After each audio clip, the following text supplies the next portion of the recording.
Señores, buenas tardes. Bienvenidos a los martes de salud del Poder de la Tarde, el programa de salud con mayor información y más actualizado en materia de salud y bienestar.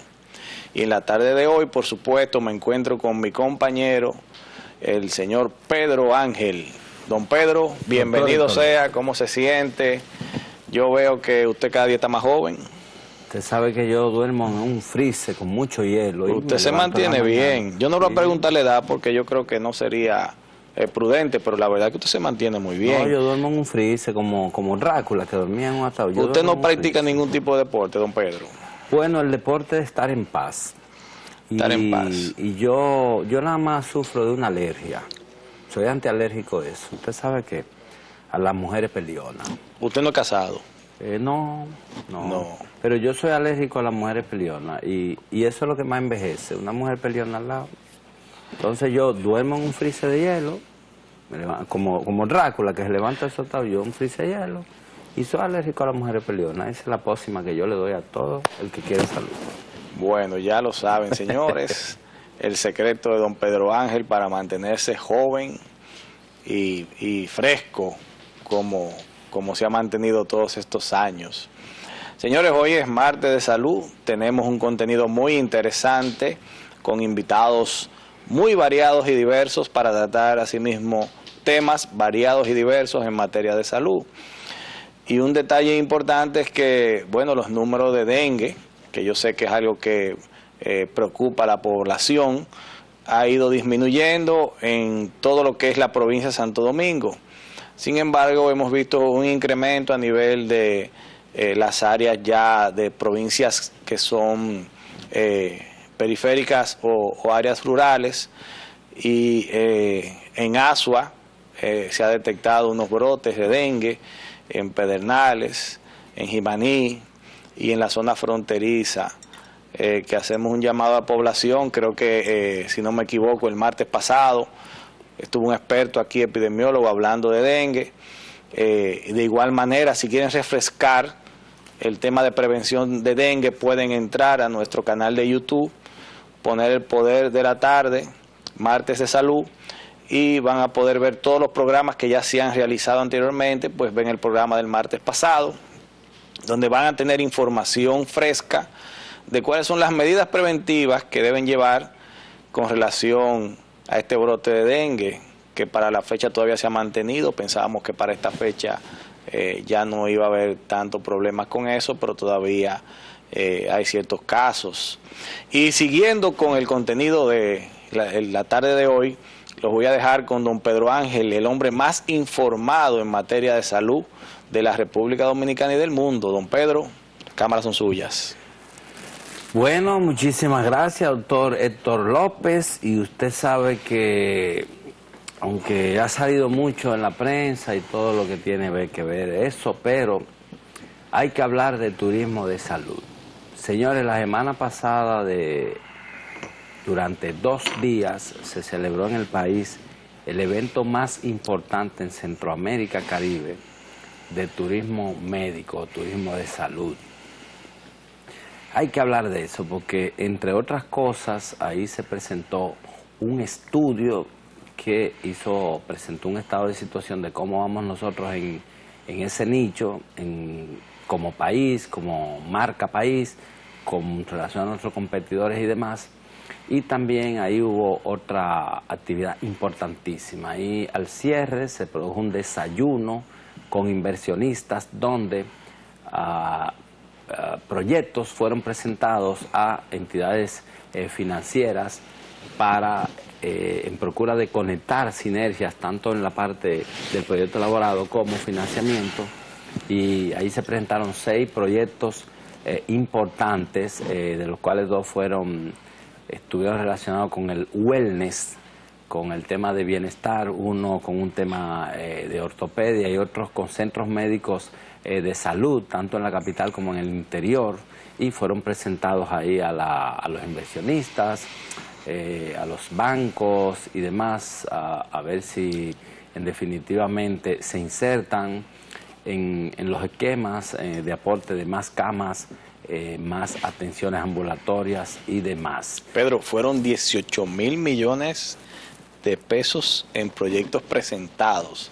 Estamos hablando de un número bastante importante y esa confianza de los inversionistas en el país denota que en materia de progreso, de desarrollo, de estabilidad socioeconómica, República Dominicana está representando un referente a nivel de la región. También, don Pedro, se presentó el segundo estudio del Observatorio del Turismo de Salud, donde se levantaron bastantes informaciones interesantes. Y ahora mismo República Dominicana está posicionado como el primer destino de salud del Caribe y el segundo de Latinoamérica según el Global Health Tourist Association, o sea, el Observatorio Global Mundial de Turismo de Salud. Y los números fueron muy interesantes, ya que vemos que a pasos pues agigantados, pues estamos hablando que el último estudio se hizo hace unos 4 o 5 años, si no me equivoco, y ya a la fecha, a pesar de la pandemia, que debe haber una desaceleración, pues en materia de salud nos hemos vuelto un referente a nivel de las Antillas y Latinoamérica, y vamos a seguir expandiendo, vamos a seguir creciendo. Eso lo denota la presentación de los diferentes proyectos de inversión que hay en materia de salud, que se presentaron en este desayuno de inversión patrocinado por el Grupo Financiero Popular, donde, como comenta bien nuestro amigo Pedro Ángel, fueron bastante interesantes los proyectos que van desde el Cibao hasta Punta Cana y Bávaro, y cruzan Santo Domingo y varias áreas aledañas, que en todo el territorio nacional hay intención de inversión, intención de desarrollar proyectos de salud, que esto simplemente va a reflejar esa competitividad, un incremento en la calidad de la atención, porque usted tiene que ser bueno para competir cuando hay tanta gente en el mercado y preparadas y con un gran poder de inversión y de querer hacer las cosas bien.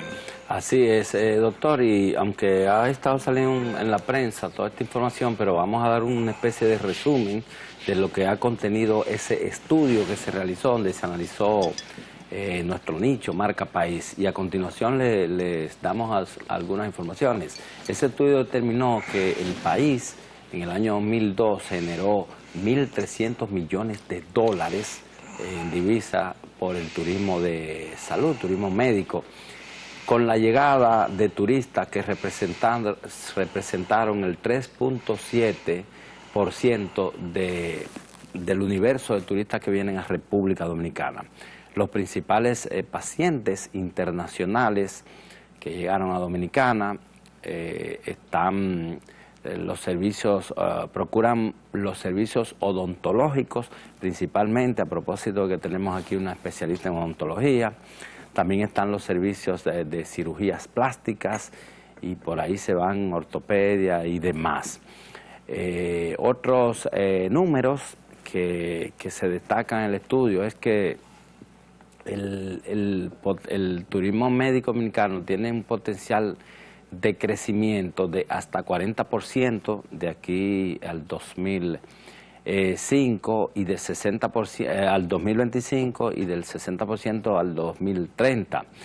Cabe destacar que hubo un crecimiento significativo desde el último estudio hasta ahora. Los principales territorios donde están los centros que ofrecen turismo de salud están Santiago, Santo Domingo y Punta Cana y Bávaro principalmente. Están los centros que se ofrecen, y en sentido general también en la presentación del estudio a cargo del doctor Alejandro Cambiaso, quien es nuestro compañero aquí de programa y también presidente de la Asociación Dominicana de Turismo de Salud. Él resaltó que faltan todavía algunas cosas por empatar para que el nicho se siga posicionando como una marca país de cara al mundo, ¿no? Y entre otras cosas, él citó la puesta en funcionamiento de un consejo que dispuso el presidente Luis Abinader, a través de un decreto emitido en el año 21, en el 1921, entre otras cosas. Y en tanto que Amelia Reyes, quien es la vicepresidenta de la Asociación del Turismo de Salud, y Cambiaso fueron muy enfáticos en afirmar que se requieren certificaciones de calidad, recursos humanos de calidad y con mejores condiciones que el actual en el caso de las enfermeras y una serie de cosas. Y en el caso de digamos, de los beneficios que nos trae el turismo de salud, además de las divisas y los empleos y demás, trae conocimientos, un puente de conocimientos nuevos hacia el extranjero, a medida que se empaten centros internacionales, se vayan ubicando aquí y demás. En sentido general, esa es la panorámica de lo que es el turismo de salud. Nosotros celebramos, fue un eventazo, señores, ahí hubo 60 marcas patrocinadoras de ese evento, dentro de lo que se destacan bancos, centros de salud, suplidores de medicamentos y equipos, laboratorios clínicos y demás. Ese es el evento más importante que se monta en toda la región de Centroamérica Caribe, y es espectacular que el país sea el segundo destino de América Latina en turismo de salud y el número 19 a nivel mundial. Ustedes se imaginan, el país, en el globo hay unos más de 200 naciones, países, y nosotros ocupamos el número 19. Ojo, y los que están por encima de nosotros son, digamos, países grandes y poderosos, incluso geográficamente. Por ejemplo, aquí en América Latina tenemos Estados Unidos, Colombia y México, pero en Europa tenemos, y en Asia tenemos, por ejemplo, Tailandia, está Turquía, está la India, que, ojo, la India es el líder en turismo médico a nivel mundial, y una serie de naciones que cuando usted la compara con nuestro territorio isleño, es grandioso lo que hemos logrado. Entonces, esa es la información. La semana que viene me informó el doctor Héctor López que el doctor Alejandro Cambiaso y Amelia Reyes vienen para acá a hablar sobre eso, a sazonar ese nicho que está creciendo y que empezó, dicho sea de paso, con un sueño, pero con una visión de posicionarse en el país, que empezó Alejandro Cambiaso hace unos 5, 6, 7 años. Pero vamos a pasar a otra información ahora, y es que la Sociedad Dominicana de Oftalmología, perdonen, advirtió que en el país se están usando gotas oftálmicas para diferentes padecimientos visuales que están prohibidas en Estados Unidos. ¿Pero por qué se usan? No es que lo venden aquí las compañías ni nada, es que los dominicanos que viven fuera, señores, envían esos medicamentos a sus familiares en el país y estos los usan. La FDA, que es el organismo, la institución gubernamental de Estados Unidos que regula los medicamentos, las drogas, alimentos y demás, hizo recientemente una advertencia sobre el uso de algunos productos que están causando impacto en la salud visual. Y esos productos incluyen gotas, lubricantes para los ojos, ¿no?, de 6 compañías que son la CBS Health, Target, Rite Aid y Cardinal Health, entre otras. Entonces, la Sociedad Dominicana de Oftalmología advierte que se están usando, y sobre todo sin que medie de por medio un especialista que ante cualquier consecuencia que traigan, pues puedan ver los oftalmólogos. Señores, tenemos otra información. La semana pasada, en la capital dominicana, el Centro Cardioimágenes Especializada, un centro de imágenes en apoyo a los diagnósticos de cardiología, en enfermedades cardiológicas, puso en operación un equipo de resonancia magnética nuclear.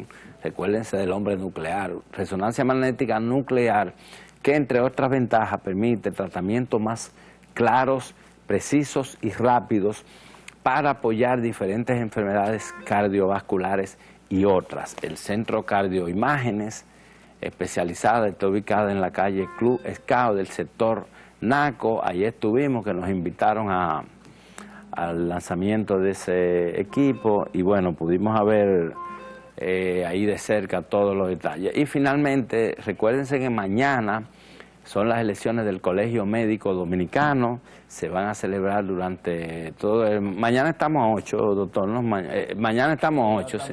Sí, exacto. Entonces mañana son las elecciones del Colegio Médico Dominicano, donde se baten en la arena electoral 2 candidatos, el 5 veces presidente de ese gremio, el doctor Waldo Suero, quien le gusta la sillita, definitivamente le gusta esa sillita. Y también está de candidata la cirujana general, doctora Yubelki Aquino. Ellos han desarrollado una campaña apegada a viejos patrones, apelando al voto duro de los médicos que integran ese gremio. Se estima que unos 32.000 médicos ejercen en el país, de los cuales el colegio médico hay 22, 23, 25 que están ahí afiliados y militantes. Pero, penosamente, como sucede en todas las instituciones e incluso en las elecciones nacionales, vota muy poca gente en ese gremio. Estamos hablando de que en ese gremio de esos 33 pudieran votar 5, 6, 7 mil médicos, pero eso va a determinar el triunfo de uno de los 2 candidatos. Esencialmente, el doctor Waldo Suero y la doctora Yubelki Aquino llevan un mismo discurso, una misma propuesta basada en aumento salarial del 40% prometido a los médicos, luchar por ellos, reforzar la lucha contra las ARS y una serie de temas ahí gremiales que solo lo entienden ellos y mañana se van a batir en la arena. Finalmente la agenda, señores, ha bajado, la agenda de actividades médicas ha bajado mucho. Recuérdense que viene la curva de diciembre y ya solo quedan por celebrar unos 3 congresos, que son el de la Sociedad de Urología, de Ortopedia y un tercero ahí que no recordamos ahí. Pero esta semana ha bajado la marea y lo que hay son actividades dispersas. La principalía en las actividades de esta semana son las elecciones del Colegio Médico. Esta semana no hay lanzamiento de equipos, de productos y demás, y ya más bien los actores del sector, tanto sociedades médicas como marcas comerciales, están ya en su proceso de evaluación de todo lo que ha sido el año y preparando sus presupuestos y sus agendas estratégicas para el año siguiente. Les recordamos, señores, que este programa se transmite por nuestro canal de YouTube, El Poder de la Tarde, y también en nuestra cuenta de Instagram, @elpoderDeLaTarde. Ahí nos espera doctor Héctor López a la vuelta, la doctora Lidia González. Así es. ¿Cuál es la especialidad de ella, doctor? La doctora es odontóloga. Odontóloga. Es bueno la doctora venga aquí hoy para que nos aclare muchos temas con relación a odontología. Y yo no sé usted, pero no hay una cosa que dé más miedo que un odontólogo. No, porque o eso ya cambió. No, lo que pasa es que yo soy históricamente entiende que los nazis dejaron obras inconclusas con los dentistas. Los dentistas son la representación de los nazis. Con una jeringuilla para encima de uno. Yo pienso en los nazis. Pero la doctora tiene una ventaja, que como es una señorita, una dama, tiene las manos chiquitas. Sí. Y las odontólogas, mujeres, son como más delicadas.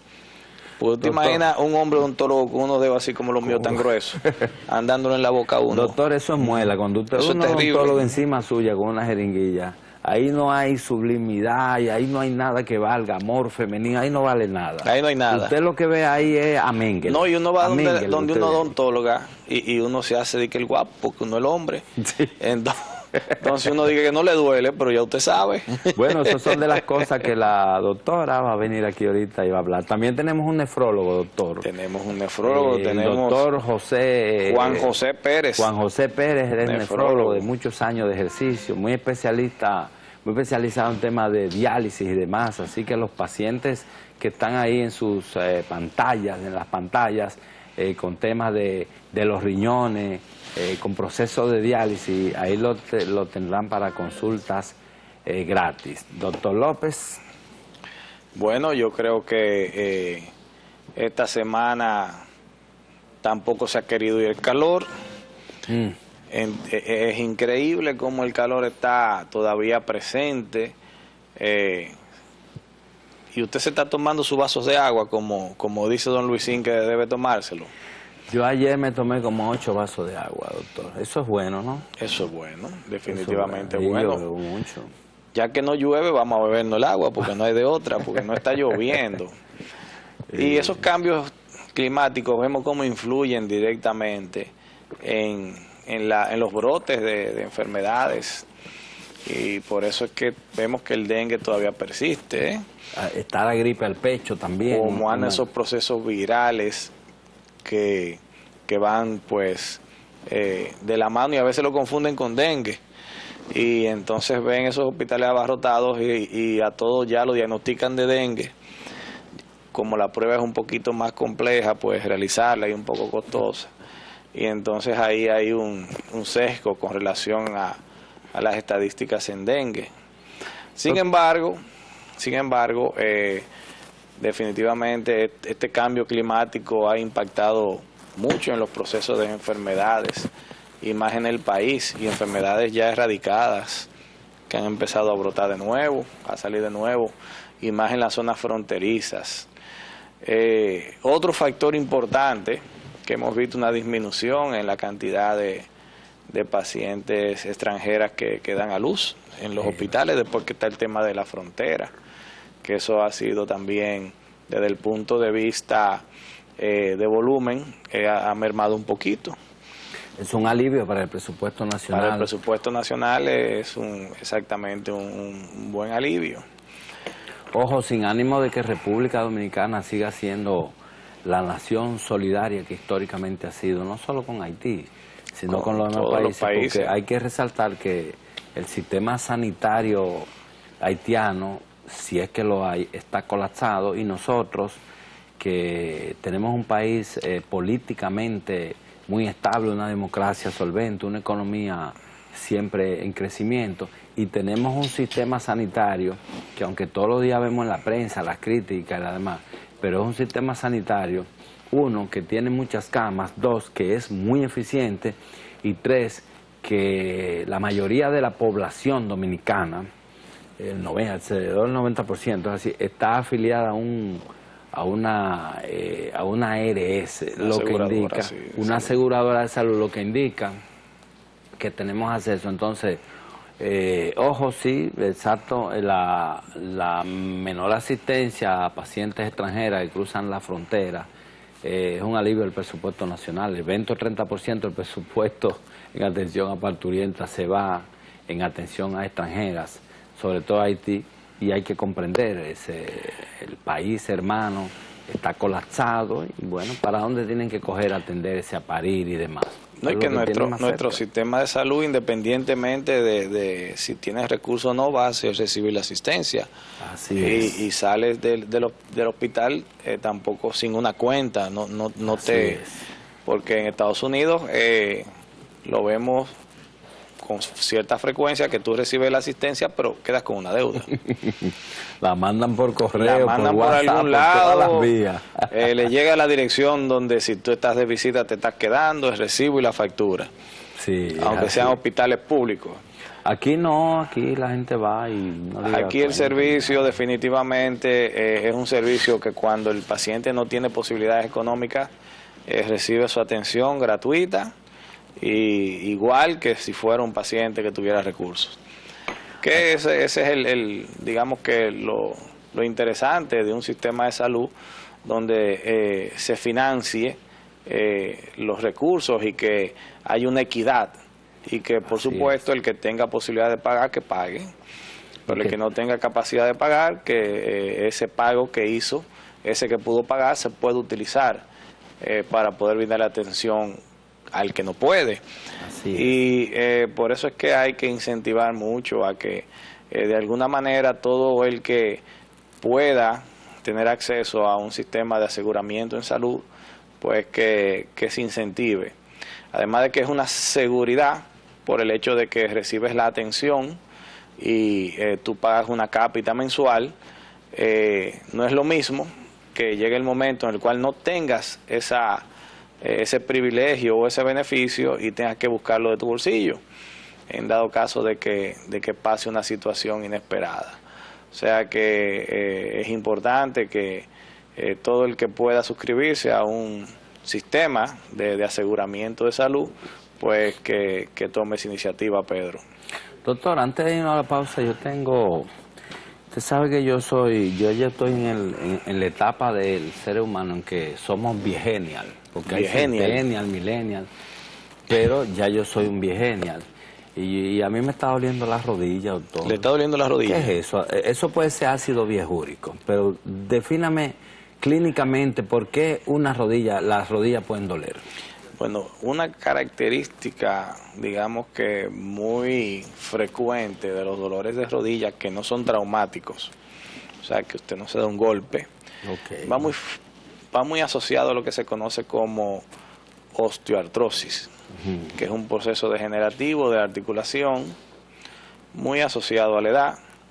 Asimismo, como el cabello pues pierde la capacidad de tintarse y salen las canas, asimismo como la visión se va disminuyendo con la edad, la famosa presbicia, asimismo la articulación pasa por un proceso de desgaste asociado a la actividad física, hay veces que va asociado a sobrepeso, hay veces que simplemente es una disminución de la producción de líquido sinovial, que es como un lubricante que hay dentro de la articulación y que ejerce una función digamos que de ayudar a que no haya fricción dentro de la articulación, y entonces esa disminución de esa producción de líquido sinovial que lo produce unas células que se llaman células sinoviales dentro de la rodilla, pues produce desgaste porque aumenta de una vez la fricción en la articulación y entonces comienzan los dolores y las molestias. ¿Y cómo se puede manejar eso? Lo ideal es primero ir donde un médico especialista. Lo ideal es saber la causa. Hay veces que esos procesos se asocian principalmente, bueno, y pueden ver las imágenes de lo que es una rodilla a su izquierda normal, una articulación normal, y cómo esos rojos que ven ahí alrededor del cartílago, o lo que se encuentra alrededor del cartílago, esos rojos, es ya cuando hay una artrosis o osteoartrosis, donde vemos ya, donde se produce una especie de baches o hoyuelos a nivel del cartílago, y eso pues tiende a doler y a molestar, que pasa mucho ya después de cierta edad. Y bueno, hay opciones desde el punto de vista terapéutico, por supuesto, que van desde medicamentos como analgésicos, terapia física, hasta la suplementación, que son suplementos que se ingieren y que ayudan también a proteger un poquito el cartílago que ya no está afectado para que no se siga dañando. Y está la viscosuplementación también, que es ácido hialurónico. El líquido sinovial está compuesto principalmente de un ácido que se llama ácido hialurónico. Pues por un proceso ya farmacéutico se produce ese ácido hialurónico y se inyecta dentro de la articulación, y entonces comienza a mejorar la fricción y mejoran la sintomatología y el dolor.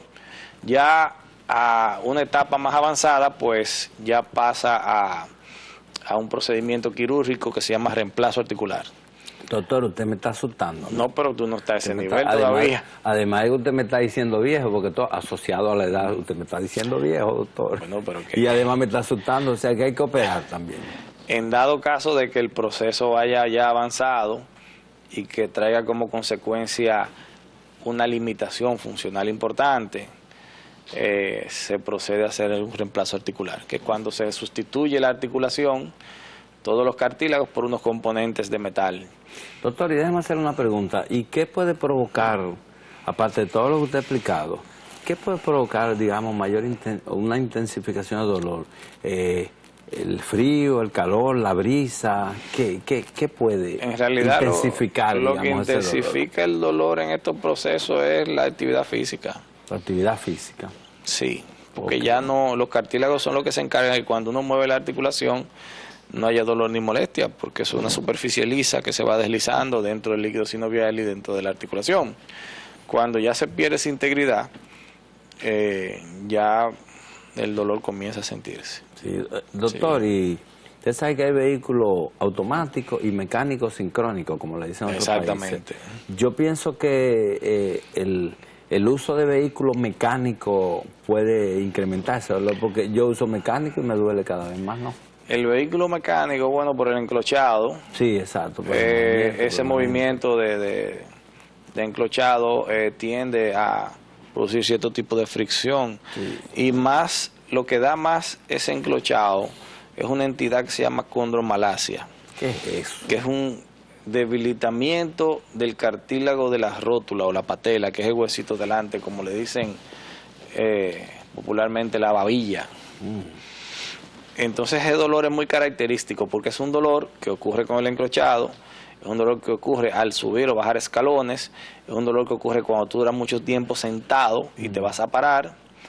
Es muy característico por esas características que estoy comentando, y los pacientes refieren eso: doctor, cuando subo escalones que me duele, cuando bajo escalones, cuando duro mucho tiempo sentado y me paro, cuando duro mucho tiempo manejando, el encrochado. O sea, ya uno sabe, ya se va orientando que hay un trastorno a nivel de la articulación patelofemoral, que es la articulación de la rótula, del huesito de delante de la babilla. Y entonces ya uno sabe que no es una osteoartrosis, sino un proceso ya diferente. Aunque el tratamiento es algo parecido, hay que ver entonces cuál es la causa, si es un proceso ya de desgaste de por sí, o si hay una mala alineación entre el huesito de delante de la rodilla y el fémur distal, o si hay algún proceso ya traumático o no traumático. Pues son muchas las, digamos, causas que producen afección a nivel de la articulación patelofemoral, y es la más frecuente. La gente la confunde a veces con lesiones de menisco, lesiones de ligamentos, pero en el 80% de los casos esos dolores de rodilla que no son por trauma o por caídas vienen asociados a afecciones a nivel de la articulación patelofemoral, como una condromalacia. Doctor, y la gente dice mucho que cuando uno va para viejo no puede vivir en plantas altas, por aquello de que tiene que subir bajas escaleras, hasta un cuarto piso. ¿Qué de real tiene eso? No, en realidad la actividad física en la edad avanzada es lo que, digamos, que hace la diferencia entre un anciano funcional y un anciano afuncional. Dígamelo en español. Y yo pongo el ejemplo de mi papá tiene 78 años y camina sus 5 o 6 kilómetros diarios. Pero subir escalera, por ejemplo, un cuarto piso, subir... Sí, la pueden subir sin ningún problema, siempre y cuando tenga sus facultades físicas pues buenas. Ok, o sea que eso es un mito de que no... El sedentarismo a edad avanzada no es bueno. Sí, ok. Pues sedentarismo a edad avanzada, hay una entidad que se llama sarcopenia, que es la disminución de la masa muscular. Que eso acaba a la gente de edad avanzada. Doctor, ¿y por qué cuando usted habla de edad avanzada me mira así a los ojos como...? No, yo no lo miro, yo estoy hablando con usted. Pero yo, no se sienta aludido, don Pedro, usted se ve joven todavía. Usted sabe que delante de la horca no se puede hablar de soga. Doctor, pero vamos a una pausa porque... Vamos a subir un momentito, sí, y volvemos con nuestros invitados, claro que sí. Vamos a la pausa y en breve volvemos con nuestro invitado del día de hoy.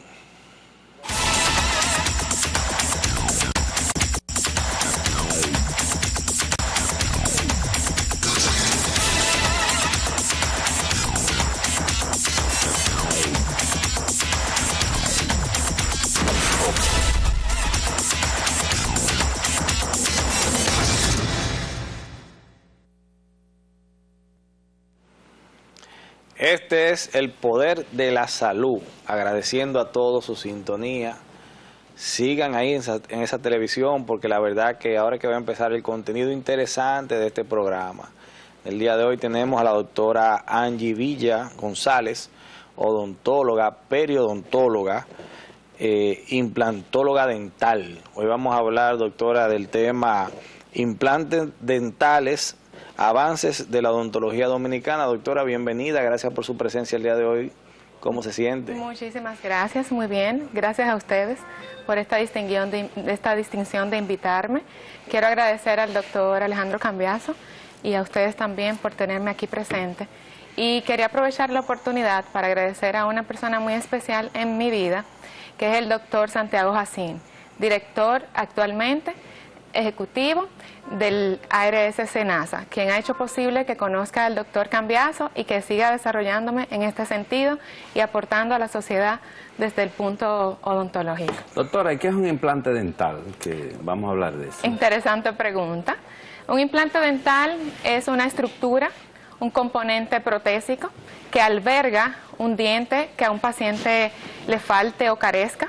Entonces compromete realmente lo que es los avances odontológicos, ya que el paciente no necesariamente tiene que usar prótesis removibles, de las que comúnmente llamamos se quitan y se ponen, sino que el implante dental llegó hace muchos años a ser utilizado como prótesis fija, es decir, que tenga el paciente una prótesis que le dé mayor estabilidad, mayor confort y mejor estética. Eso sustituyó a los tradicionales o famosos puentes, ¿no?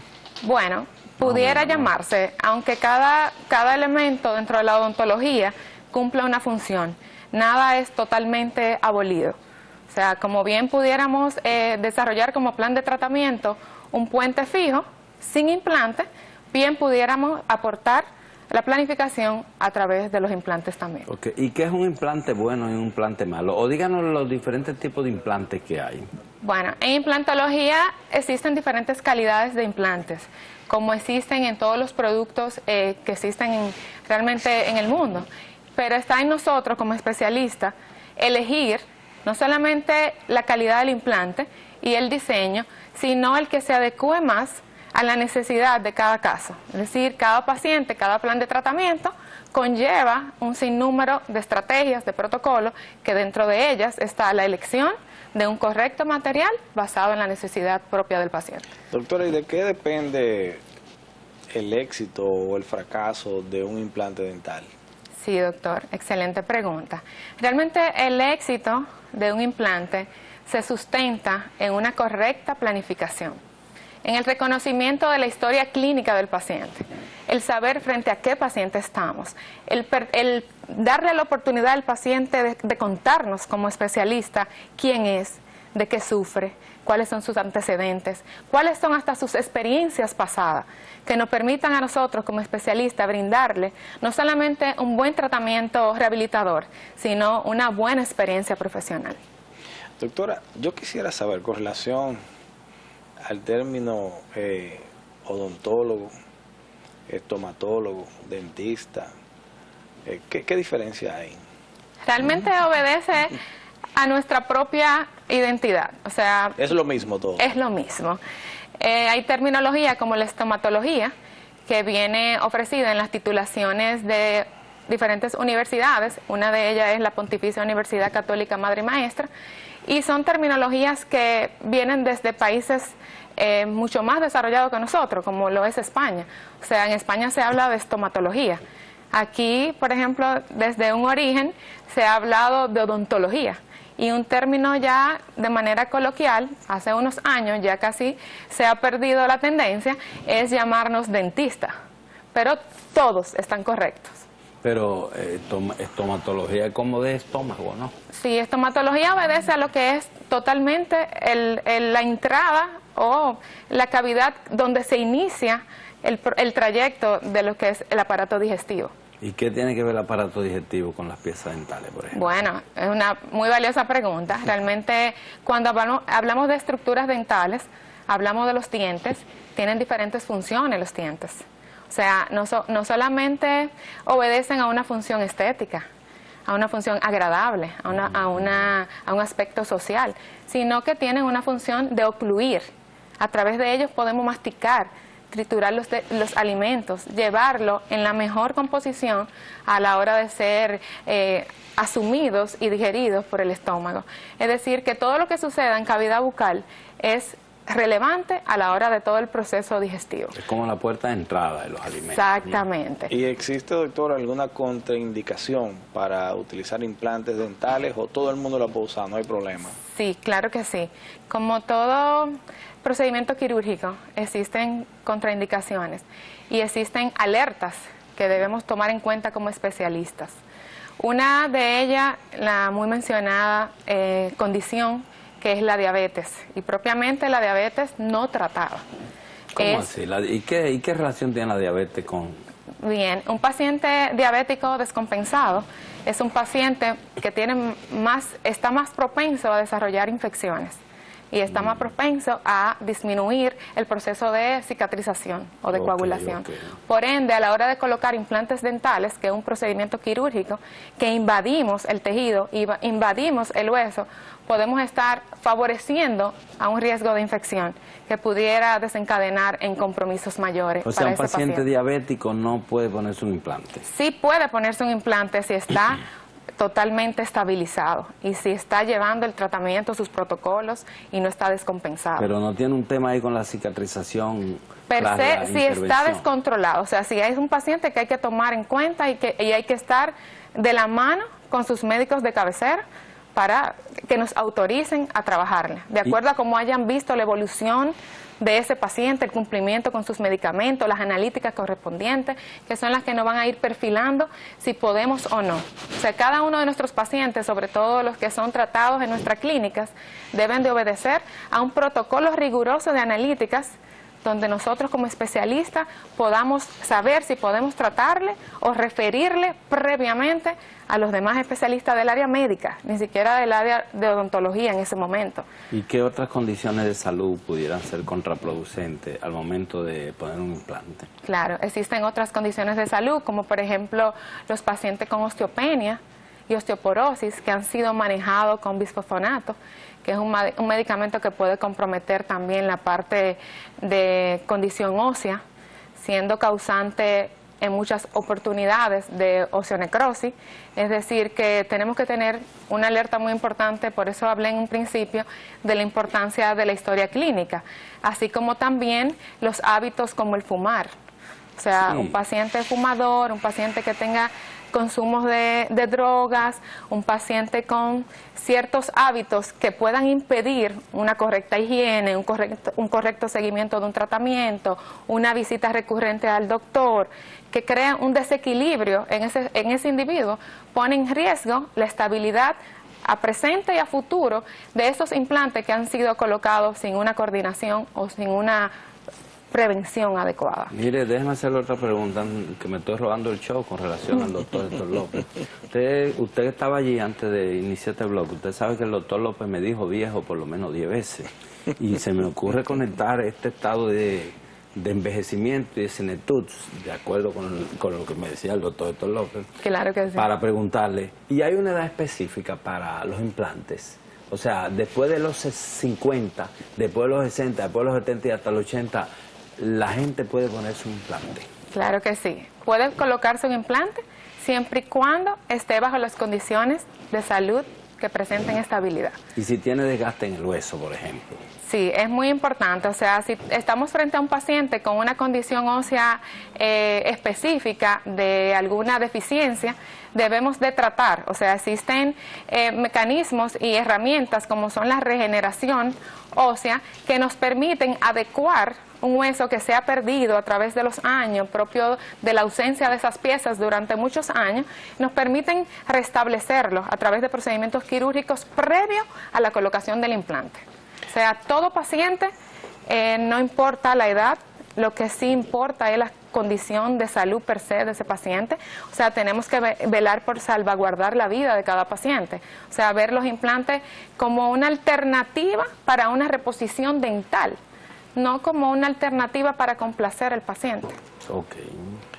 Doctora, en medicina últimamente hemos visto como ha habido una tendencia a lo que es la introducción en las diferentes ramas de la medicina, de lo que es la medicina regenerativa y lo que son las células madres. Sí.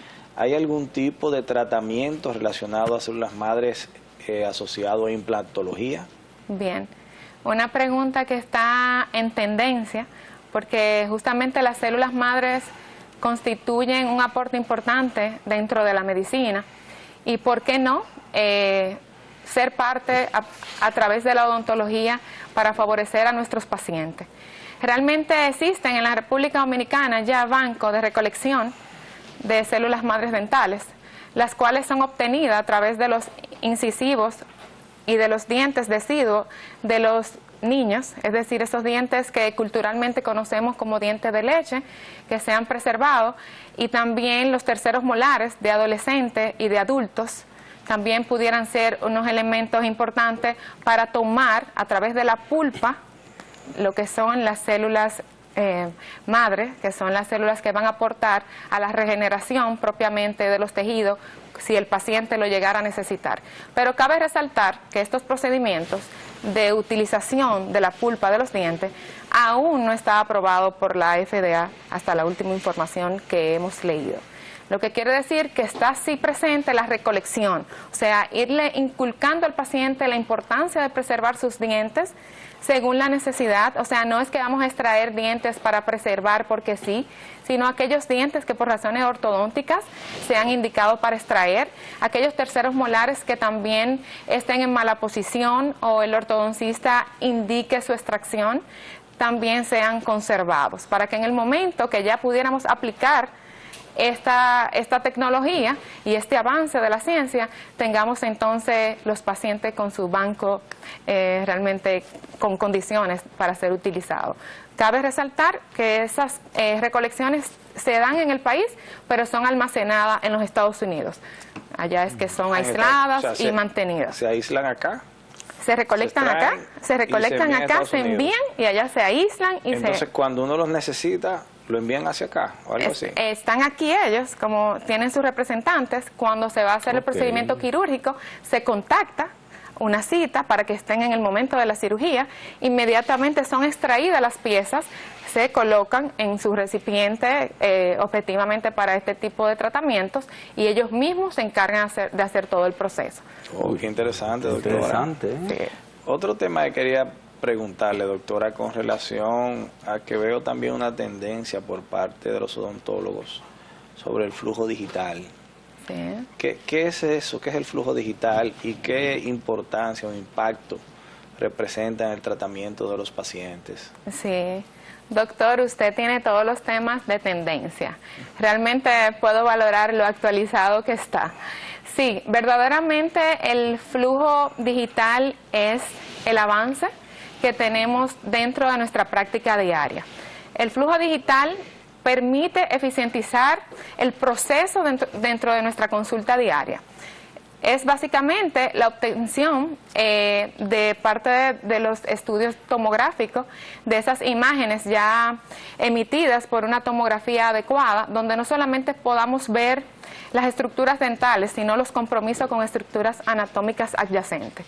Yo valoro mucho la posición y en sí el valor del estudio per se de la tomografía, ya que es un estudio que me permite a mí como odontóloga relacionar la cavidad bucal con las demás especialidades médicas. Y siempre busco esa compenetración. O sea, no circunscribir el paciente que viene buscando un implante y permanecer ahí solamente por el implante, no. Si veo la necesidad a través de sus senos maxilares, a través de sus vías aéreas, que compromete y que necesita otras especialidades médicas, a través de la tomografía podemos hacer los referimientos del lugar. Entonces, el flujo digital, continuando, comprende inicialmente de la realización de una tomografía.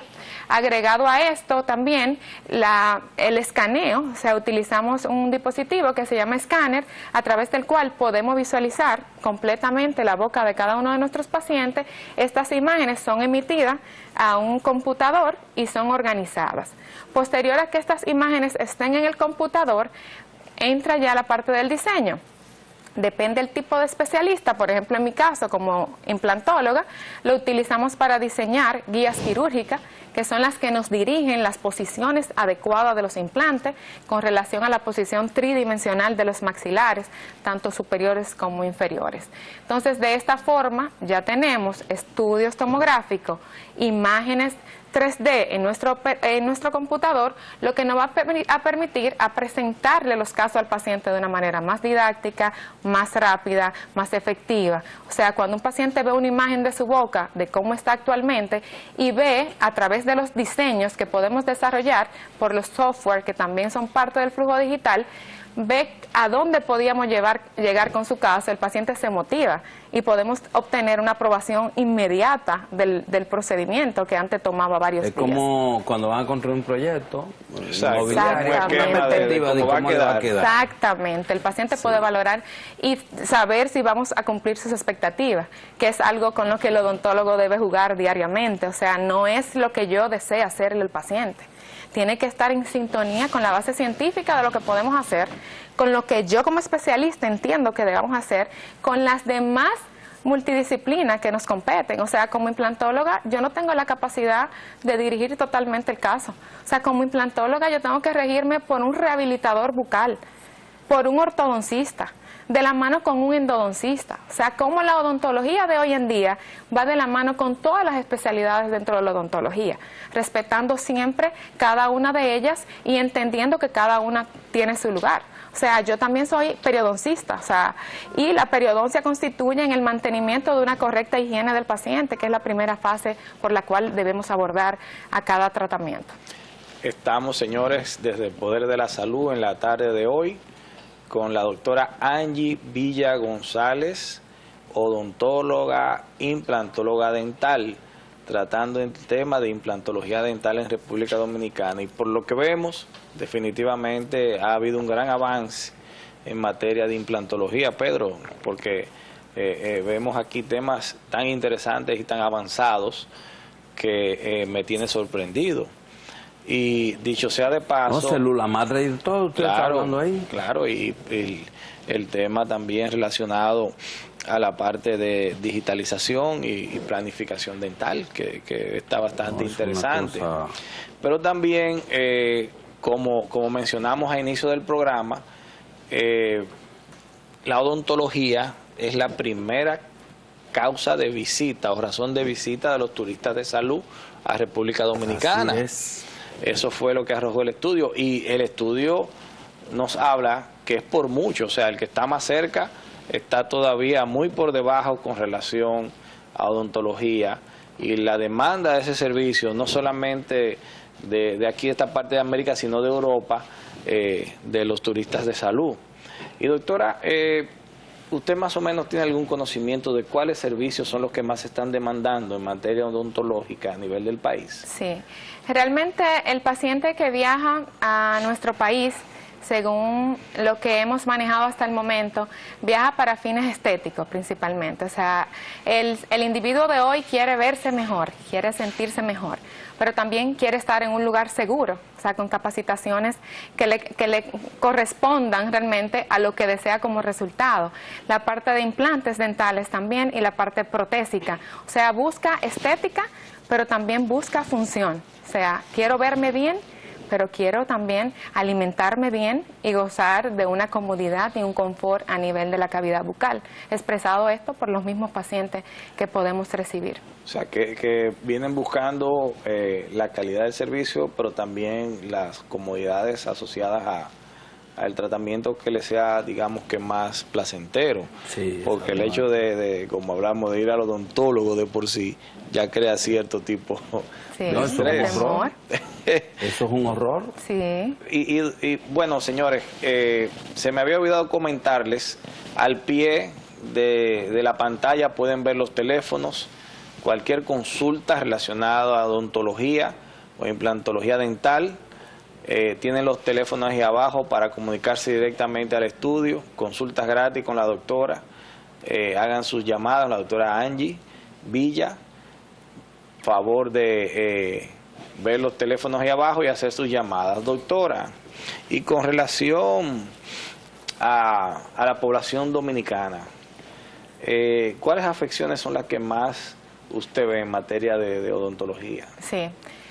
Como periodoncista que soy y que represento a mi gremio en este distinguido programa, cabe resaltar que las enfermedades periodontales y la caries dental ocupan los primeros lugares y obedece básicamente a la desinformación que hay en muchos lugares de nuestra nación y también al descuido por parte de los pacientes que aún sean dirigidos por odontólogos muchas veces no hacen o no se llevan de las verdaderas recomendaciones. Pero sí, las enfermedades periodontales como la gingivitis, la periodontitis, encabezan realmente las afecciones por las cuales los pacientes acuden diariamente a la consulta, no solamente mía como periodoncista, sino a donde mis demás colegas. ¿Y eso se puede prevenir? Sí, claro que sí. La ¿Cómo periodontitis, se previene? perfecto. ¿Qué es la periodontitis? La periodontitis es una enfermedad que se origina a nivel gingival, o sea, en la cavidad bucal, y afecta el hueso. O sea, ya cuando afecta las estructuras de soporte, pasa de gingivitis, que es una simple inflamación del tejido, pasa ya al término periodontitis y obedece a una condición crónica, que lo que significa que podemos evitarla. O sea, no hay que llegar a tener periodontitis ningún ciudadano de nuestro país que tenga acceso a la información. O sea, la gingivitis se trata con tratamientos de terapia básica en nuestras consultas y ¿Pero cómo se previene? Se previene acudiendo rigurosamente donde su odontólogo, creando también una conciencia de la alimentación, o sea, mejorar los hábitos tanto de alimentación como de higiene. O sea, básicamente la importancia es preservar la higiene, controlar la higiene, o sea, desde el uso del hilo dental, cambiar el cepillo dental frecuentemente, la sugerencia es cambiarlo cada 3 meses, y acudir a una visita odontológica especializada cada 6 meses. Tenemos una llamada en línea. Buenas tardes. A la doctora por el teléfono para uno por lo menos ir al consultorio. Claro, esa información la vamos a dar al final de la entrevista, así que quédese ahí a la expectativa, que pronto le daremos los teléfonos de la consultora de la doctora. No, y también donde ella consulta, doctora. Vamos a hacerlo ahora. Vamos a hacerlo ahora, consulta, y él es un teléfono, sus redes sociales y demás. Vamos, anote ahí, televidente. Qué interesante. ¿Dónde usted consulta? Sí. Tenemos la consulta en el Centro Médico Bellas Artes, en Gascue, justo detrás del Palacio de Bellas Artes y detrás de la Clínica Gómez Patiño, en el 4º nivel, doctora Angie Villa González. Y en las redes también como doctora Villa González. Realmente será para mí un placer contribuir con mi país, contribuir con mi comunidad a través de los servicios que he venido cultivando y he venido capacitándome cada día más para poderlo ofrecer. Doctora, pero entonces, ¿cuántas veces tiene que ir una persona promedio al año de manera preventiva para evitar todas esas afecciones que usted nos ha comentado? Sí, se recomienda 2 veces al año. 2 veces al año. 2 veces al año. ¿Y la limpieza bucal 2 veces al año? Sí, 2 veces al año. O sea, la supervisión, el seguimiento. Yo estoy complicado. Doctora, ¿y usted no le da miedo ir a un dentista? No. ¿Usted no le da miedo? No. ¿Quién es su dentista? Bueno, yo tengo varios dentistas y dentro de una de ellas está la doctora Alicia Contreras, quien es rehabilitadora y es mi mano amiga realmente, tiene unas manos bendecidas también. Y de otro... Usted le da su miedo. Usted va, usted yo busca soy alguien de confianza, alguien de confianza. Yo soy Oiga. exigente y tienen que venir donde mí. Primero. Porque tengo que sentirme en mi territorio. Y cuando usted ve esa bata blanca con esa jeringuilla y mirándolo Con ese taladro que hace... No, ya todo eso ha venido cambiando. Hemos venido dándole color, creando un ambiente agradable. Ahora mismo, la semana pasada, nos llegó al centro un sistema digital para colocar anestesia sin dolor. O sea, un aparato digital que va impulsando la anestesia de manera de goteo para impedir que esa colocación agresiva, que muchas veces no podemos medir, tiene aguja, pero la manera como ese líquido va penetrando los tejidos sin causar ese daño favorece. Ustedes tienen que probarlo. Ustedes tienen que probarlo, tienen que acudir a la consulta para que sean portavoces de que sí o no. Aguja es aguja. Doctora, mire, como yo la pintan. Estoy plenamente convencido. Es una convicción muy personal que tengo. Que los nazis dejaron obras inconclusas con los dentistas. Ay, no me diga eso. Yo creo que los nazis debieron... de abolirnos, de verdad. Mínimo, yo creo que el doctor Mengele no prestó mucha atención, porque es un horror cuando viene un dentista, una dentista con esa bata, así que lo mira como que dice, te voy a matar. No, todo eso ha cambiado, Doctora, siguiendo por la línea de turismo odontológico, que como le comenté, es una de las áreas de la salud más demandadas por la parte de turismo de salud. ¿Por qué usted cree que los pacientes bueno, de Europa, de Estados Unidos, de las islas, del Caribe, de Latinoamérica, deciden venir a República Dominicana para recibir esos servicios odontológicos? Sí, la primera razón es porque la República Dominicana al día de hoy cuenta con profesionales altamente competentes. Lo segundo es que como isla, como país, como territorio, contamos con una ubicación geográfica muy favorable, lo cual le permite al que nos utiliza como turismo médico, que no solamente obedece a pacientes internacionales per se, sino a los mismos dominicanos que viven en el extranjero y que vienen en búsqueda de tratamiento. O sea, vienen para buscar el todo, la seguridad en las normativas y los cumplimientos que se dan en nuestro país, la capacitación de los doctores, el ambiente agradable, la empatía de los médicos, porque el paciente no solamente busca resultados, busca sentir esa experiencia, ese confort, que es lo que le va a permitir llegar a sus hogares, a su lugar de origen y a promover aún más lo que vieron, lo que vivieron a partir de su propia experiencia. Entonces, por ende, cada día más, nosotros como profesionales debemos de velar por la continuidad de la educación.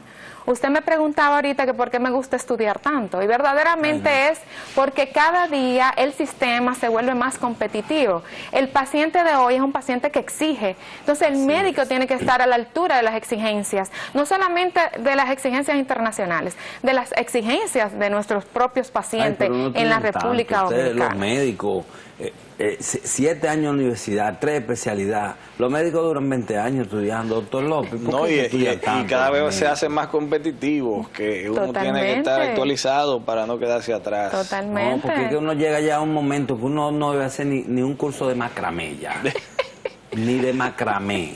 Señores, y virtual. Realmente. Señores, hay profesiones que no hay que estudiar tanto, pero la salud es muy variable.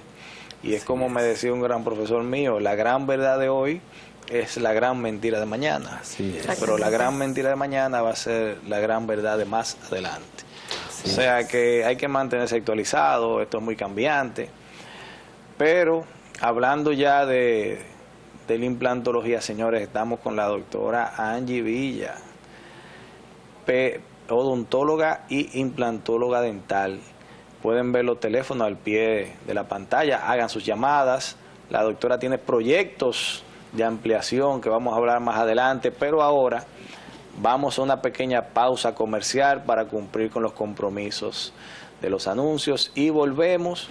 No se mueva el televisor, que esta entrevista está muy interesante y sé que va a haber mucho más de qué hablar del tema de odontología e implantología dental. No se mueva.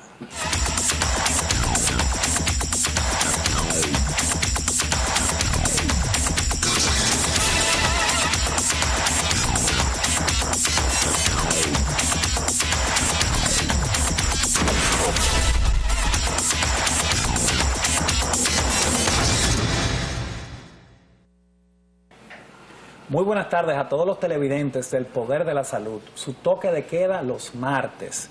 Vamos a continuar con esta interesante entrevista a la doctora Angie Villa, quien es odontóloga, periodoncista e implantóloga, y quien ha estado conversando tanto con Pedro Ángel como con el doctor Héctor López sobre la importancia de esta especialidad, el turismo médico dental y otros interesantes temas. Pero antes de proseguir, quiero hacer un llamado que siempre hacemos en el Poder de la Salud. Antes de usted ir a un médico o a un odontólogo, o antes de recibir un servicio quirúrgico con uno de estos especialistas, en primer lugar verifique que sea miembro del Colegio Médico Dominicano o miembro de su colegio de odontología. En segundo lugar, que sea miembro de su sociedad especializada. En tercer lugar, que el lugar donde usted se va a realizar ese procedimiento esté habilitado por el Ministerio de Salud Pública y que antes de hacerse un procedimiento le brinden un consentimiento informado, que es un proceso en el cual se le explican cuáles son las posibles ventajas de este procedimiento, pero al mismo tiempo cuáles son los potenciales riesgos, para que la decisión de hacerse una intervención programada, usted cuente con toda la información del lugar. Dicho eso, nos vamos con la doctora, que quiero hacerle una pregunta. Usted estuvo presente en lo que fue el 6º Congreso Internacional de Turismo de Salud y Bienestar de República Dominicana, que se ha convertido en la principal actividad del sector, tanto en Centroamérica como en la región del Caribe. Sí. De ese evento, de esa multitud de opiniones en términos legales, administrativos, en cuanto a calidad, etcétera, ¿qué sacó? ¿Qué le puede recomendar a sus colegas? Bueno, doctor, yo le felicité a usted, pero quedó corta mi felicitación. Realmente considero que fue un magno evento. Yo soy muy exigente a la hora de invertir mi tiempo en aprendizaje y yo quedé con necesidad de más, porque ahí todo era interesante. Todo, absolutamente todo. El enfoque a nivel de las entidades financieras de nuestro país me aportó muchísimo, inclusive me quitó las barreras que muchas veces uno tiene para impulsarse, para impulsar su clínica, para acercarse a las entidades bancarias, financieras de nuestro país, con el objetivo de obtener los recursos necesarios que nos ayuden a escalar y a subir de nivel, para garantizar que no solo el que viaja a nuestro país se beneficie, doctor, sino también el nacional, o sea, nosotros los dominicanos podamos disfrutar de mejores servicios a través de valiosas inversiones que van de la mano de nosotros los profesionales, pero también de las entidades financieras. También me agradó sobremanera ver cómo se puso muy claro el tema por parte del representante del Ministerio de Salud Pública, el director de habilitación, el doctor Gerardo Mesa, donde se habló claramente de la importancia de la rigurosidad del cumplimiento en los términos de habilitación y de cómo van a estar ellos vigilantes para que ese proceso continúe trabajándose. De igual manera, quisiera aprovechar su programa para felicitar a la doctora Virginia Laureano, porque gracias a ella logramos conseguir que seamos colegio, es decir, por ley, a través del esfuerzo de ella y de muchos otros odontólogos que a través de años venían impulsando esto. Lo que quiere decir que tenemos todas las herramientas en nuestras manos para seguir aportando al turismo, a la medicina, a la odontología y crecer en ese sentido. Y aprovechar esta plataforma que son esos eventos de la sociedad tan distinguida que usted representa para que la apoyemos, pero no con el fin de apoyar a la sociedad de turismo médico, sino con el fin de apoyarnos nosotros mismos, porque lo menos que puede salir de ahí es una relación personal con alguna entidad, con alguna persona de prestigio, de renombre, que te ayude a impulsar y a llegar al otro nivel. Doctora, un mensaje final, porque vamos a dar paso ya a nuestro próximo invitado. ¿Qué usted le puede recomendar a la población general en cuanto al cuidado de su salud oral? Y también concluya nuevamente contándonos dónde la pueden visitar. Sí. Y sobre su proyecto que viene ahora pronto, que va a incursionar. Muchas gracias. Realmente puedo recomendarle a la población visitar a los especialistas de todas las ramas que sean de su interés cada 6 meses, sobre todo la prevención, porque si tenemos prevención disminuimos los riesgos de enfermedades. De igual manera, quiero compartir con ustedes, estoy ubicada en el Centro Médico Bellas Artes, consultorio 407, en el 4º piso, detrás del Palacio de Bellas Artes. Mi teléfono es 809-696-4494. Y complaciendo la petición del doctor, vamos a estar próximamente, en un futuro no muy lejano, en la ciudad de Punta Cana Village, con un centro médico especializado a nivel del turismo internacional, del turismo nacional y de todos los pacientes de la República Dominicana que merecen la excelencia. Bueno, señores, la doctora Angie Villa, odontóloga, implantóloga dental, estuvo con nosotros en El Poder de la Salud. No se mueva de ahí, vamos a cumplir con otros cortes comerciales y el próximo invitado es muy importante porque nos va a hablar sobre nefrología, las afecciones renales y sobre la diálisis. No ¿Y se cómo mueva cuidar de tus ahí, riñones? que Vamos es a hablar de eso. importante.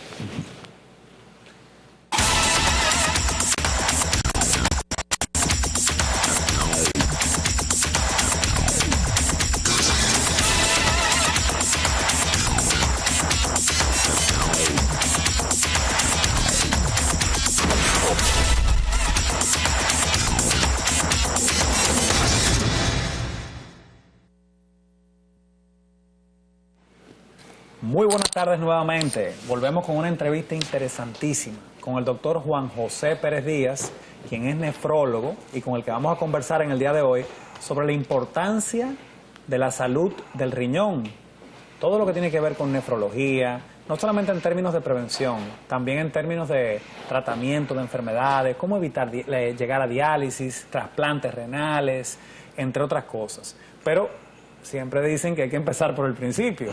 Y yo creo que el principio es qué es el riñón, cuál es su función, y para eso el doctor Pérez Díaz, quien es un experto, nos va a ilustrar. Bueno, antes que nada, muchas gracias, mi querido hermano Cambiaso y López, de la antigua guardia, de la vieja guardia. Agradecerte inmensamente por la invitación que me hacen a este tan importante programa. Fíjate, hablar de riñón, es importante que la población conozca algunas de las funciones del riñón, básicamente. Y las funciones del riñón precisamente son funciones de excreción. Así que todo lo que nosotros un día podemos consumir, el riñón lo elimina en forma de orina. Así que por el riñón pasan cerca de una importante cantidad de sangre pasa al riñón. De tal suerte que el riñón lo que trabaja como si fuera una planta de desintoxicación. Pasa la sangre, la ultrafiltra y la convierte en orina para con la orina depurar la sangre. Son dos plantas de depuración, estableciéndolo en el lenguaje de pueblo. De tal manera que toda esa sangre que pasa por el riñón se convierte en orina, se elimina, y allí pues entonces se elimina la sal, se elimina el exceso de sodio que es sal, se elimina el exceso de potasio, se eliminan digamos, algunos metabolitos finales de los medicamentos que uno utiliza. En fin, una parte muy importante es la eliminación de tóxicos. Me refiero a eso, a la urea y la creatina, que son metabolitos finales producto de la proteína. Pero en pantalla vemos ahí los riñones, pero usted nos pudiera explicar estructuralmente las diferentes partes que podemos observar ahí. Sí, obviamente, ahí tú ves las arterias renales cuando entran, ahí se ve el riñón en un corte seccional longitudinal, se ven las pirámides, se ven las arterias arcuatas y demás, que es el sistema digamos, vascular, ¿no?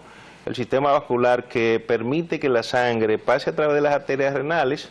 Se produce una ultrafiltración, allí tú ves los uréteres, los cálices mayores, cálices menores, y entonces ahí es donde cae digamos, esa excreción de orina que produce, cae en los uréteres, propiamente dicho, y de ahí pues se elimina a través cae en la vejiga, que es el reservorio donde se acumula la orina, y entonces posteriormente sale al exterior. Y como decía anteriormente, básicamente lo que hace el riñón es excretar la cantidad de solutos que el cuerpo no necesita. En fin, una cantidad de tóxicos que el riñón debe depurar a los fines de eliminarlo de la sangre para un buen funcionamiento. Es decir, esas son la parte o la condición más importante que establece el riñón o que hace el riñón. Independientemente de eso, hay otras funciones también que son vitales.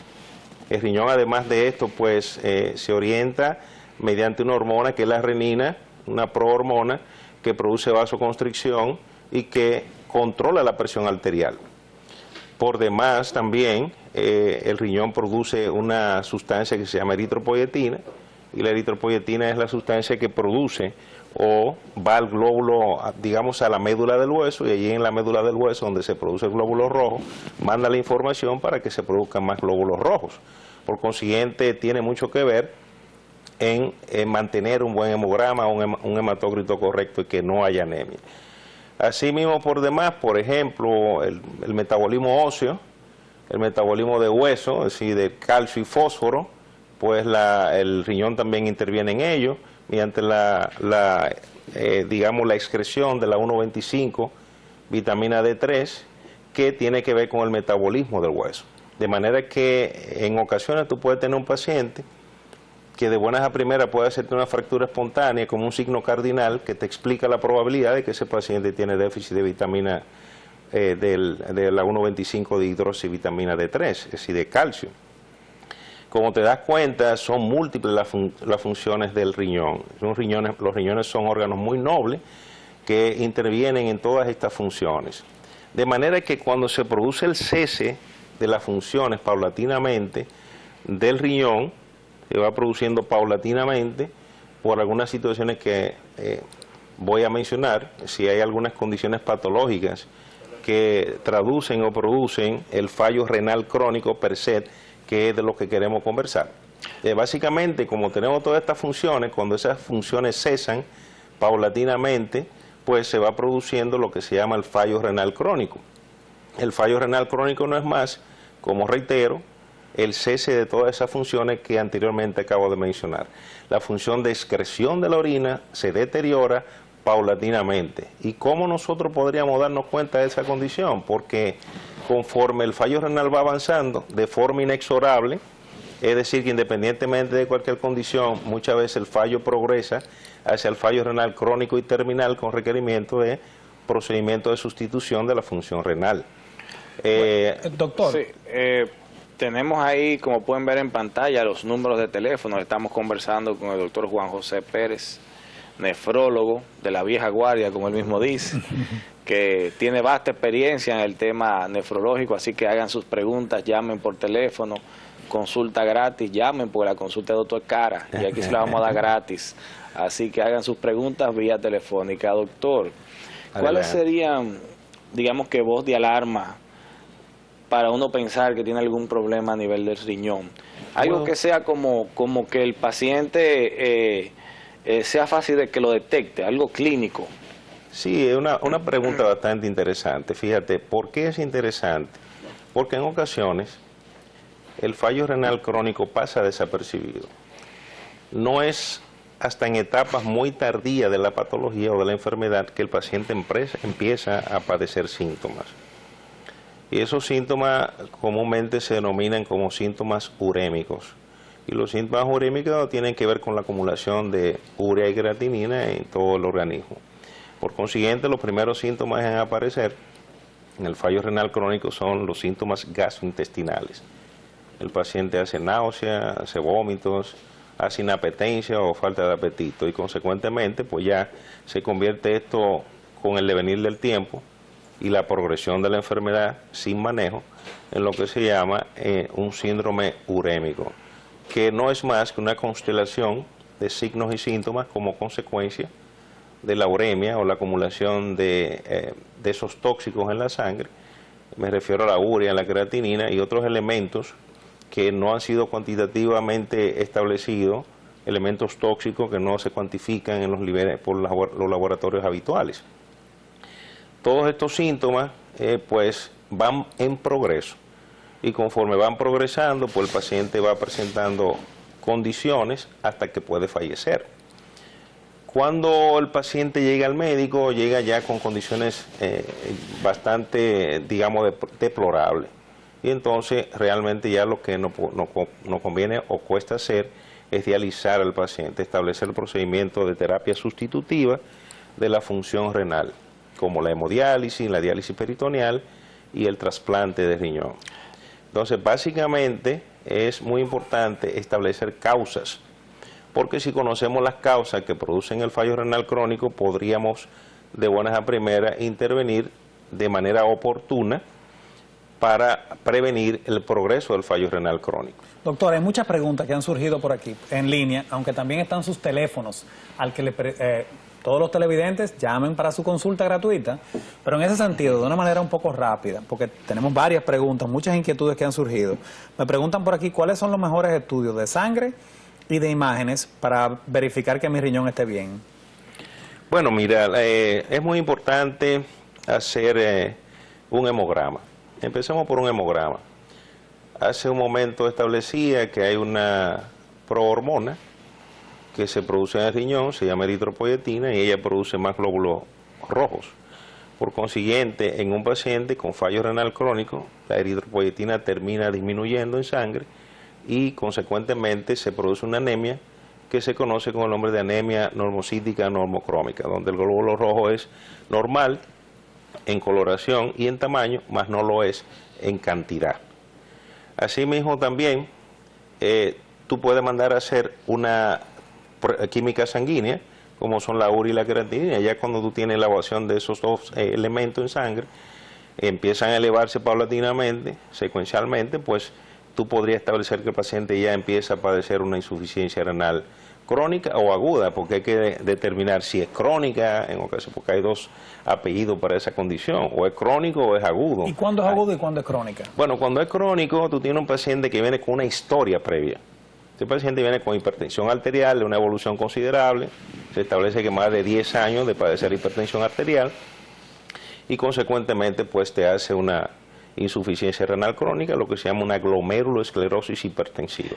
Es decir, que los vasos del riñón se alteran y hay una condición fisiopatológica dentro del riñón que hace que el glomérulo, la parte importante que elimina la orina, pues se esclerosa y por consiguiente la urea y la creatinina empiezan a elevarse, pues obviamente no hay una filtración adecuada de estos elementos.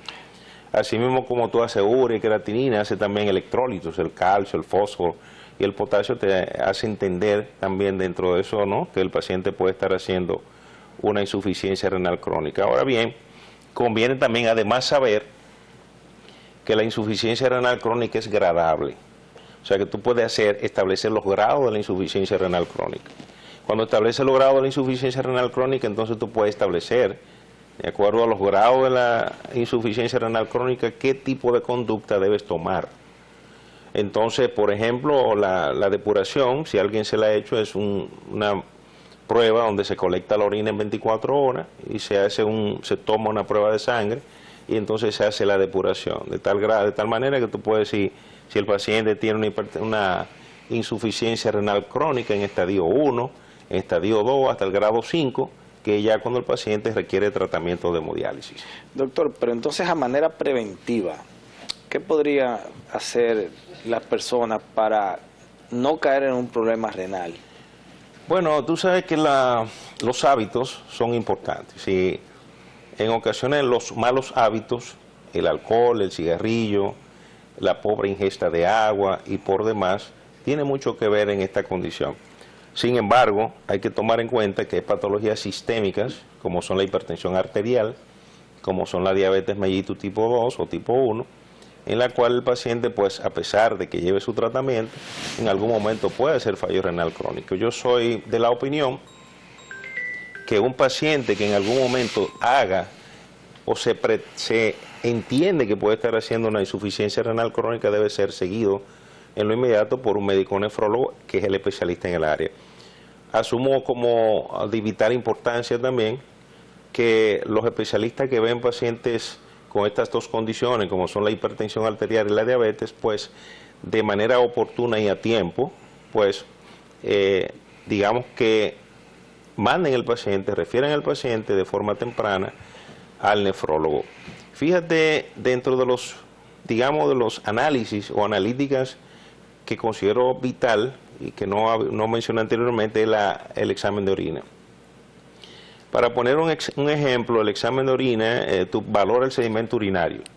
En la orina hay elementos que te establecen la probabilidad de que el paciente ya empiece a padecer una insuficiencia renal crónica. Tal es el caso de la isostenuria o hipostenuria. La hipostenuria es la densidad urinaria que empieza a bajar. Se establece en nefrología que una de las capacidades que pierde el riñón en etapas iniciales es la capacidad de concentración de la orina.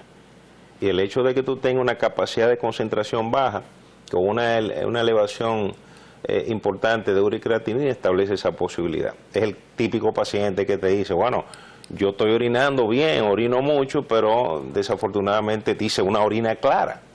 Una orina clara te está diciendo que no está concentrando de manera adecuada la orina y por consiguiente es un paciente que hay que estudiarlo.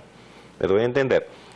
En otro orden, y utilizando el examen de orina también, tiene importancia conocer la proteinuria. La proteína en orina, una cruz de proteína en orina, un paciente hipertenso o diabético, te está hablando de la probabilidad de que ese paciente esté cursando con una nefropatía incipiente. Quiere decir que está comenzando con el asunto. Entonces, muchas veces el cardiólogo o el diabetólogo, endocrinólogo, ven el paciente, ven la cruz de albúmina en el examen de orina y no refieren al paciente a tiempo. Para eso entonces tú previenes la progresión. Quiero decir, cuando dice prevenir la prevención, es que tú tienes un estadio 1 de la enfermedad renal y tú puedes detener ese progreso hacia lo inexorable. Doctor, le tenemos que hacer un par de preguntas rápidas porque se está acabando el programa. Pero tú me llevas muy rápido. Y esta hay muchas cosas que hablar. Y estas preguntitas. A ver, hay que invitarlo de nuevo. Y estas preguntitas son: ¿cómo y por qué se forman las piedras en los riñones? ¿Cuándo un paciente requiere diálisis? Eso es importante, la diálisis. ¿Y cuándo un paciente requiere trasplante? ¿Cómo usted nos responde esas tres preguntas en menos de 2 minutos? Bueno, lo primero, con respecto a la primera pregunta. Formación de cálculos en el examen, en el sistema urinario. Básicamente por precipitación de sales. Si yo no tomo mucha agua, recuérdate que a veces que hay sodio, calcio y demás, se van precipitando esas sales, se acomodan en algún lugar en el riñón, dentro del riñón, específicamente en el tercio distal de los uréteres o a inicio de la conjunción o la conexión vésico-ureteral, que es lo más común. Esa es la primera pregunta. Con relación a cuándo un paciente puede necesitar diálisis. Bueno, existe, a mi juicio, hay 2 criterios. El primer criterio es que tú puedas dializar a un paciente porque la depuración bajó por debajo de 20. Y un paciente que tiene depuración por debajo de 20, se establece claramente que después que la depuración bajó a 20, 10 mililitros por minuto, es un paciente que tiene una insuficiencia renal crónica en estadio 5. Y por consiguiente es un paciente que ya hay que dializarlo. En cuyo caso, entonces tú tendrías que ubicar la posibilidad de hacer un acceso vascular para entonces dializar el paciente. Cuando me pregunta de trasplante, es uno de los tratamientos que tienden a ser todos paliativos para lograr que el paciente pueda hacer una depuración de creatinina. Entonces, el trasplante es igual. Si tú haces un trasplante, tú puedes preparar al paciente para trasplante, como puedes prepararlo para hemodiálisis. Generalmente, primero el paciente pasa por el proceso de hemodiálisis por un tiempo más o menos prudente, y entonces el paciente se trasplanta posteriormente, que puede ser una donación de vivo, o una donación de vivo emparentado, o una donación de cadáver, cadavérica. Entonces, esas son las 2 formas de trasplantar al paciente. Como mencionaste, esos 2 procedimientos para, digamos, procedimientos paliativos para mejorar el fallo renal crónico, debo también mencionarte, entonces, el tercer procedimiento, que no se nos debe quedar, que es la diálisis peritoneal, que está cogiendo ahora en día mucho auge en el país. Creo que yo en lo particular soy muy de la prevención. Decía el abuelo que era mejor no tener que caerse para no tener que pararse, ¿no? Entonces yo creo que es correcto prevenir previamente. Un paciente diabético tiene que estar controlado con su glicemia. Un paciente hipertenso debe estar controlado con su presión arterial utilizando medicamentos de lo que nosotros denominamos medicamentos nefroprotectores. Es decir, es una gama, es una cantidad de procedimientos y una cantidad de información que debemos manejar con el paciente para evitar que el paciente caiga en el fallo renal crónico con el requerimiento de diálisis. Bueno, señores, lamentándolo mucho, no hay tiempo para más. Agradecerle al doctor Pérez por su presencia el día de hoy. Quedamos inconclusos en muchos temas, gracias por la invitación, de verdad. O sea que tenemos una visita pendiente. Tenemos una visita pendiente porque también tenemos muchas preguntas por vía de WhatsApp. Así que, señores, será ya para otra entrega más la próxima semana del Poder de la Salud. Feliz noche para todos. Dios les bendiga. Amén.